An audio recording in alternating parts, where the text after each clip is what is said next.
Raise your hand if you cried last night. I definitely did.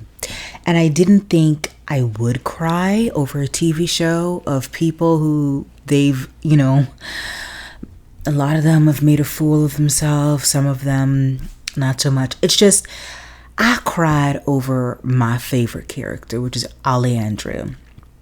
And again, it's still really crazy to cry over a character that apparently is now gonna come back in the next few days with Nick. It's become really apparent to me that the producers of Love Island are too aware of what's happening on TikTok. I need them to leave TikTok.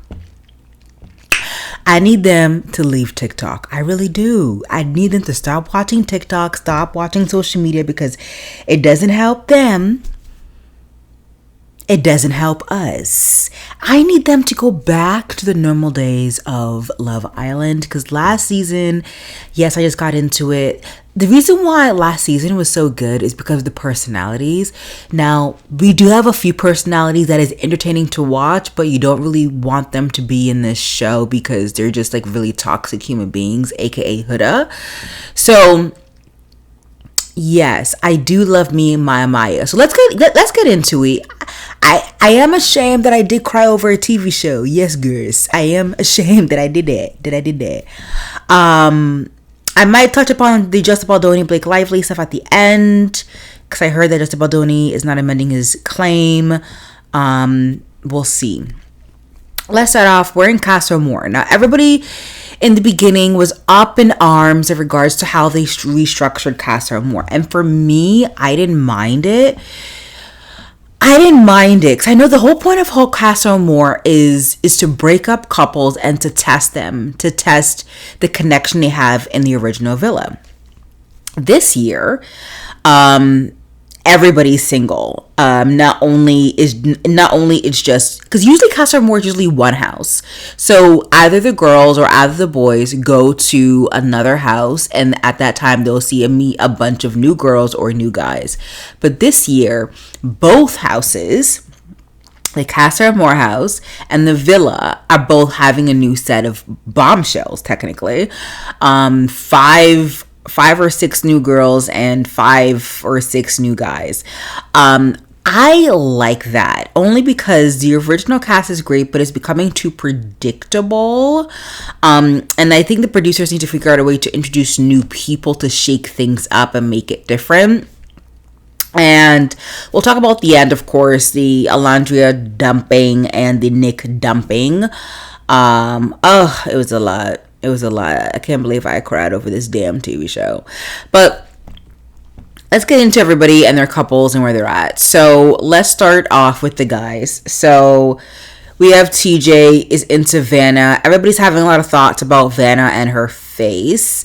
I don't really like talking about women's bodies, but I do gotta say I don't know why early 20-year-olds are doing work on themselves so early. And she does look much older. She looks much older. Vanna does look like she's 28, 29. So I don't know what's going on there. But yeah, I mean, I don't know why 21-year-olds are doing work to their face. Like, what? Because Botox, people think that Botox and all these things, are preventative. They're preventative if you do it at the right time and if you have the right medical specialist to do it for you. So they're great maybe in like your 30s and 40s and you have the right nurse or doctor to do it for you. But in your early 20s is insane. So I don't see any connection between those two. Even though some people think there's a connection there, I don't see any connection. The next couple, Nick and Jaden, I don't really see a connection there. I do see it's a bit of lust. I think Nick is trying to find somebody who he can tie down and still stay in the villa. I think Nick is physically attracted to Jaden. I don't think Jaden really likes Nick. I think Jaden really hit it off with Austin, even though I want Austin to leave. Not because he's a maggot, which is also another good reason, but because he doesn't bring any value, anything to the show. He's just there waiting for a connection, but I mean, sometimes it can be funny, but it's just, I just need him to leave. But now, Jaden is with Austin, and now Austin has to stay because Jaden's there, which is so damn annoying. I never liked Austin. I don't like how Austin treated Shelly. I didn't like how Austin treated Amaya. I just don't like Austin, period. Even though like he seems to be a really good, genuine guy in the villa. Like if you didn't if I was in the villa and I didn't know anything about Austin, you know, and I just other than the interaction that I have with him in the villa, it seems like a funny, goofy, nice guy. But he's not good for Shelly. And he needs to leave, but apparently he hit it off with Jaden, so we'll see how that goes. And then we have Coco and Ace. I don't think Ace likes Coco. I do think Ace loves Shelly or is falling in love with Shelly. I think Ace is gonna have a hard awakening in the next few days, not only because of Shelly but also America. America does not like Ace. America does not like Taylor. America does not like Nick right now. So, which we'll get to. So Coco, beautiful girl. Clark, beautiful girls. And I do think the bombshells were better on the men's side than the girls' side, even though I don't know. I think they're both the same because it's not only people look at it as okay in terms of their physical appearance, but I think in terms of substance, they're both very, I think, the same level of bombshelliness. Like I think we got some great girls, and then I think we got some great guys, which I'll get to. So I do love Coco. I see myself in Coco, and I think Clark and Taylor are gonna hit it off, but I do think Clark seems a bit high maintenance and a bit. Even though Clark, I don't know. Like it's a bit judgy for me to say that, but Clark does seem like, even though she loves to groom a horse and do all of these things, I think she needs a lot in a relationship. But Taylor is smiling and giggling and fawning over Coco, and we've never seen Taylor ever do that for Alondra. So honestly, like everybody else, I'm shocked. I thought, Taylor was, chill and whatever this entire time, but I guess not. He can expressively share his emotions in regards to a woman. He just doesn't like Alondra, and I got that from the get-go. How do I know that?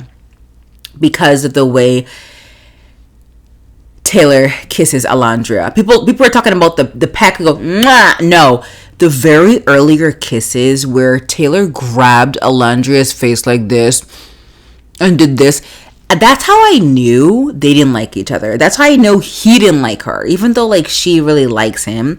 I think she really likes him because like he's mysterious. He doesn't like express himself. He keeps his emotions and his feelings to his chest, and he carries himself in a way that is, interesting, and he's a good guy. I think that's why Alondra is falling for him, but he doesn't expressively show his feelings for Alondra like he does for Clark. And I do think Taylor and Alondra are endgame if America can get over their hatred for Taylor. If Taylor can get over America's hatred for him, then he can sprint through the finish line. Pepe is with Hannah 2.0, nothing to say there. Next to the guys. Let's start off with my girl, Amaya Papaya. I love that woman. I love that girl. I love how genuine she is. She's just a sweet soul who's clearly wants love. And you can tell the way that Ace has treated Amaya has really affected her and traumatized her. Because she's going up to these new guys and asking them, hey, are you okay? Like, what are your boundaries? Like, I say, babe, is that okay? Like, that, and watching that makes me so sad. It really does, because anybody who knows a New Yorker, like, or an American, like, they say babe, like, hey babe, they say babe, like that's how they talk. It doesn't mean anything, you know what I mean? And for Ace to find all of that so intrusive and so, I just think that Ace never liked her, which is fine, but he's just trying to be the nice guy, but not being honest with Amaya and coming up with all these other reasons is just making you look like the person that you're trying to avoid, which is the bad guy. Now, Ace was coupled up with Vanna, and you can tell that Ace does not like Vanna because Ace clearly told Vanna, hey, boo-boo, don't touch me. When Ace says that, like he did it to Amaya, he did it to Vanna, that's how you know Ace doesn't like a person. But the thing is, like, Ace doesn't tell the girl straight up, I don't like you. He would go, let's just talk. We don't need to touch, kiss. We don't need to do anything intimately or anything romantically. Let's just talk. That's how you know Ace doesn't like her, because obviously then Ace went back to the confessionals and said, hey, where's my Shelly? I need my Shelly now. So Amaya's pulling guys left, right, and center, and I love that for my girl. I love that for Shelly, and I love that for Amaya Papaya. I really wish she pulled more guys, to be quite honest with you. I really wish she pulled more guys, but she only pulled 2, which is JT, and I love the way JT handled that conversation with Amaya, basically telling her, be yourself. Like, even if you want to cry, if you want to call us babe, it's okay, do it. Like, it's totally fine.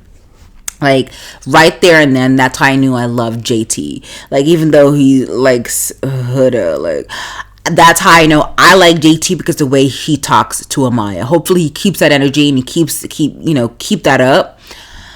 And then Amaya's talking to Zake with a K. I don't see no connection there. I know a lot of people like this. I don't see no connection there. I also don't see a connection with Alondra as well. I don't know why. See, Alondra is really a real one, because she has made it clear that she is not into any of the guys at the villa, any of the bombshells. So Chris, JT, so the 2 black guys, the 2 black men. One's a basketball player, one's a football player, right? She's not into any of them. Even the one that with the new the bombshell from Colombia, like, she's not into any of them. But I really wish she did pull a couple of them and had a chat with them. But she's probably like, oh, my girls really like him, so, like, don't worry about it. But I didn't really like the face that Alejandra made when Amaya's like, oh, I have 24 hours to make a connection, so I'm gonna pull every single guy. I don't like that face that Alondra made. I don't know why Alondra made that face to Amaya, because that's your job. Your job is to make connection. That's her job right now. Her job is to make connection. I don't know why she's judging her for doing what she's told, like she was told to do. And it was mean. It was a mean face. That was so mean. Like, I don't get it. Like, she has 24 hours to make a connection, so she's going to make the damn connection. So basically, Alondra basically clocked the fact that in her mind, her girls already picked the guys, so, like, there's no point of me pulling any of them, which I thought it was a really bad move. But she can't, like Jeremiah, like I said on this podcast with the Vile Files, she can't fake it. Like, she can't fake connection, but she really likes Zach K, so I don't know why she couldn't pull more chats with Zach K. Let's move on. Sierra is down in the dumps for Nick, even though Nick is turned by the wind over there in the villa. Like, he is turned by each and every one of the girls. And Sierra, I do think Sierra and Nick will end up together. I think Sierra will probably tie Nick down, even though Nick doesn't want to be tied down. But at this point, I do think Nick really likes Sierra, but for some reason is constantly looking for, I don't know what other, like, I get it. We're early in the process. We're not even early. We're halfway through. We still have about 30 more days left of Love Island, so many things could happen. Even though it's been I feel like it's been a long time. So it's not wrong for you to tie yourself down now, but if you do, you could be vulnerable. You could be vulnerable in a sense, but I don't know. But Sierra is down in the dumps, and she's talking to Elan, or whatever his name is. I like the stuff that Elan is saying out of his mouth. Like, the things that he's saying is of substance. I like the fact that he says that we need to be whole. We need to be a whole person before coming into a relationship. We need to have our own hobbies and interests and likes and dislikes. We need to both want each other instead of need each other, which I've been preaching for literally my entire life, and nobody believes me. And I do think that if you don't know who you are, and if you feel like you need to have a man in your life, then you shouldn't have a man. You should want a man, but you shouldn't need a man, okay? And you should be self-sufficient in every area of your life, that is financially, emotionally, physically, spiritually, whatever it is, right? So for me, I liked what Elan was saying out of his mouth to Sierra, and the stuff that he was saying was stuff of substance, and I totally agree with Sierra. I understand she really, really likes Nick, but what type of conversations is she having with Nick if the stuff that Elan is saying in the first 5 minutes of talking is so much more than what Nick has ever said to her? Like, you guys have been talking for 3 weeks now, and you guys haven't talked about anything of substance, which is really weird. But if anybody who's watching the show and has gone on Nick's social media knows, like, he's a very independent guy. Like, he travels, he does all these things, but Sierra doesn't know that. So that's something that she's just definitely grappling with, her deep feelings for Nick, but also the feelings that is being bloomed with Elan, the Canadian. I know y'all probably like, oh my god, he's a Canadian too, the first Canadian, because I'm a Canadian, guys. I live in Ontario. He looks like the typical white Canadian for sure. He talks like a Canadian, acts like a Canadian, looks like a Canadian. We'll see. It's early days. I still need more to make an assessment about him. However, I heard that he's a basic IDF soldier, so yikes. Let's move on to. Let's go to Huda. Let's go to Shelly. I love Shelly. Shelly's one of my favorites. In addition to Alejandra, Shelly is like, she loves her short king, which is Ace. I do like Ace too, even though y'all hate him. I like Ace, but I do think Ace probably watched too much of Love Island. But he doesn't watch it in the sense like I need to find love. He watches it. I wanna make 100K. But at the same time, I don't think they're trying to be strategic to win money. I think they're trying to be strategic to stay in the island. So that's what I think Ace is doing. I don't think Ace is being strategic to win money. I think he's trying to stay on the island. So he's doing whatever he can to stay on the island. And he's been quite clear that the only connection that he really loves and that is strong is Shelly. So Shelly is with Chris, I think. Is that his name?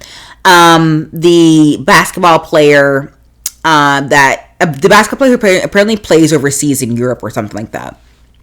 Which, if I was his agent, if I was him, I would dump his agent, because I don't. What agent would tell him to go on Love Island as a basketball player? No one's gonna take you seriously. I love the two black men, the two black bombshell men. I love them both. They're hot girls. They're hot. Head is hot. The one with Huda and the one with Shelly. So my thing is, I think Shelly should explore both. I think she should take her time and explore Chris, 6 feet basketball player, and she should also explore Ace. I still think Ace is a genuine good guy for Shelly. Yes, you may not like how Ace moves and is interfering into other people's connections, but I think Ace is a good guy to Shelly, and I do think Ace is a good guy in general. Especially, I've been coming up his videos. He seems like a really genuine good man, with good morals and integrity, and I don't know. I get it. Like, the way he moves is, which we'll get to. And then we have Huda. So Huda has finally met her match, which is a tall, dark drink of water who loves her toxicity.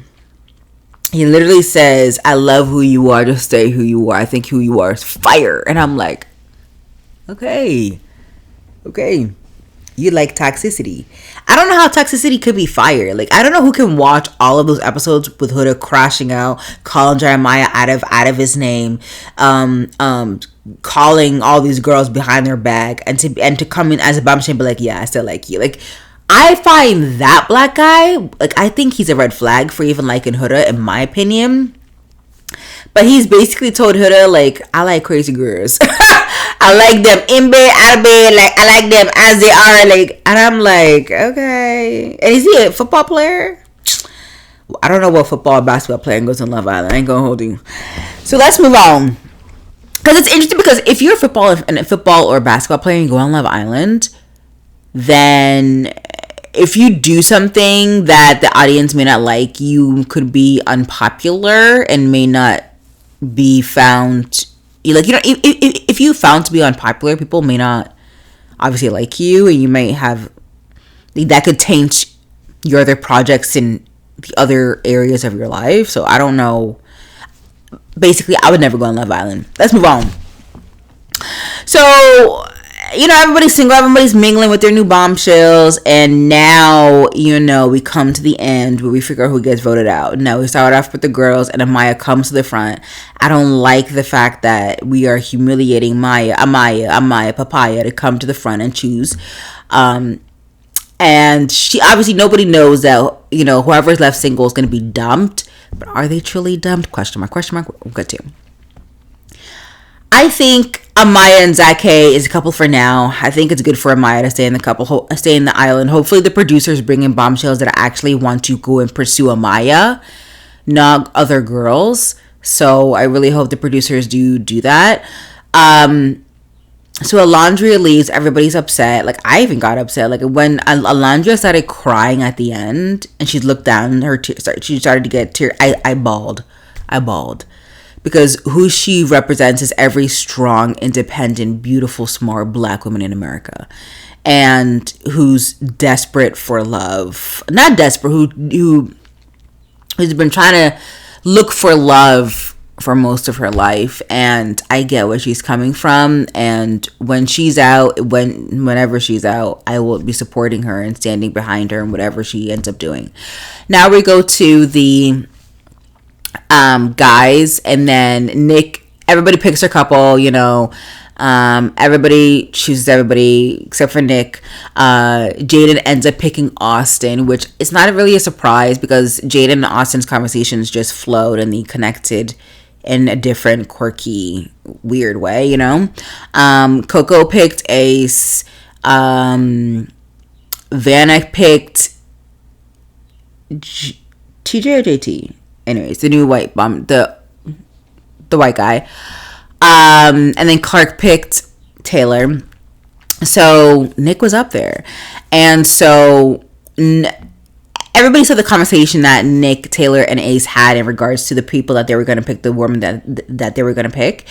And I think it's cute. I think it's cute for, they're trying to look after each other while also making sure that everybody's needs are met. I don't think, it could be seen as strategic, but I think it's cute. And, you know, I wish Ace could fake it a little bit and hide his true feelings about everything, you know, because Taylor and Ace feel Ace's face is basically like, this was not according to plan. Like, this is not what we planned. You know, Nick was supposed to stay. Jaden was supposed to pick Nick. But, like, Jaden and Nick were having a conversation, but there was no connection there. Like, I didn't see anything there. But there was a connection between Jaden and Austin. Even though I want Austin to leave, I want Nick to stay. I'm not a huge fan of Nick. I don't like how Nick is treating Sierra right now. Sierra reminds me of, like, Taylor from last season. Aaron! Good times. But yeah, I mean, this season though has created a lot of clips. So those are my thoughts. I think so. Nick ends up leaving with a suitcase, and Alondra ends up leaving with a suitcase, and Nick leaves the villa, and Alondra comes to the villa with, is that a Hummer or a Jeep? And she goes, coming quickly. I do think they're going on a 24-hour date situation. I do think they're going on a hideaway. They're going to get to know one another. Because I'm going to say Beyonce. I wish Beyonce was controlling this. We would know exactly how this is going to go. Because I do think producers are trying to make everybody happy. But I'm like, I don't need you to do that, producers. Not for the most part. Like do that maybe 30% of the time, not 70%. I need to know how this is naturally gonna flow, like naturally gonna end. And now they forced Nick and Alejandra to go on a date because they're both the most popular people here in Love Island. So it would be wrong for them. It would be wrong for Peacock to drop Alejandra and Nick. It would be wrong because they are the most popular, and Alejandra is the most popular girl. Everybody loves her. We love her. And Nick is also one of the most, I think, the popular guy too. So it would be weird for them to drop them or for them to send them home.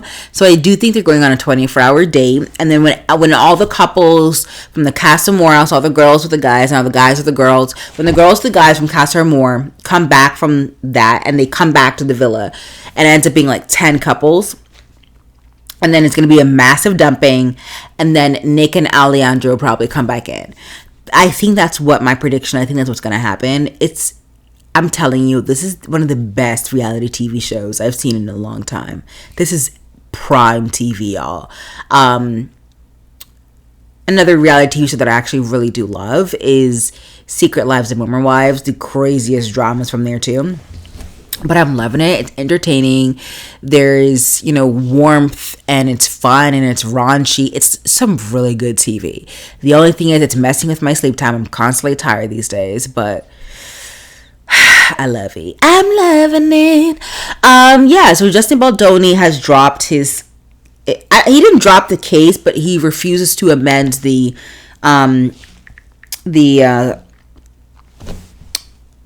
complaint. So let me see if I can pull up an article. Okay, so let's see here. So Justin Baldoni, a lawyer, says he won't refile claims against Blake. Justin Baldoni's lawyer promised to refile 4 claims against Blake Lively, but he missed the deadline to do so. And now he tells us his client to be pursuing additional legal options. How can you miss the deadline? So I'm guessing they're going to file another lawsuit. Is that what they're saying? They're proceeding with discovery in the Lively case, and they are confident they will be able to prove there was no harassment or any smear campaign, as Blake alleges. So I don't think he just missed a deadline. I think they decided to amend it, and they might file a new lawsuit. It just doesn't mean anything still, because again, Blake Lively's lawsuit is still alive and they're still on defense. So they're trying to create an offense strategy, basically, is what Blake Lively and Justin Baldoni and his team is doing. This doesn't really mean anything. Things are still in the discovery phases, and everybody's still collecting evidence right now. And trial is still going to go ahead. So Baldoni's lawyer basically said instead of revising the existing claims, Justin Baldoni will be pursuing additional legal options that are available to them. The court dismissed the $400 million lawsuit earlier this month, as we know, and we're all expecting for the remaining 4 that wasn't dismissed to be amended. And Brian Friedman, Justin Baldoni's lawyer, basically just said we're not going to amend that. We're just going to probably file a whole new lawsuit. And I think we'll see how that goes. And when that lawsuit drops, I'll be there, and I'll be there to give you guys my take on it. I'm on the fence. I'm still going to be objective for you guys, but honestly, Blake Lively and her actions about all of this has been really annoying through it all. Yeah, that's all I'm going to say. Because Blake Lively, I just need her to stay low, like Justin Baldoni. At least Justin Baldoni, you don't see him, we don't hear from him, okay? But Blake Lively is smiling, doing this, kissing her husband, and I'm like, you're doing too much. So it was a good episode of Love Island, and I'm happy we got a break, which is today, Wednesday. My God, I got sleep extra tonight, and then we get back for Thursday, Friday. I wonder if it's gonna be after sun on Saturday. That's interesting. But let me know who are my favorites right now from Love Island. Shelly, Sierra from the girls, and Amaya Papaya. From the guys is honestly still Ace. I'm not a huge fan of Taylor. Just Ace. Yeah. Oh yeah, I forgot to mention Adriana and like the Colombiana. I think their couple is good. I think it's based off of lust. I don't think it's an actual true connection. I don't see it going anywhere substantially. I don't think it growing into something big, but I do think future bombshells will probably steal Adriana away. And Adriana is a bombshell inside and out. She's sweet, she's kind, she's smart, she's patient, and she ready to play the game, baby. Let me know your thoughts. Don't forget to follow and hit that subscribe button. Let me know everything. Let me know the show made me shed tears. Ugh, I hate that. I hate that for me. Let me know your thoughts. Don't forget to follow, and I'll see you guys in the next video. Ciao.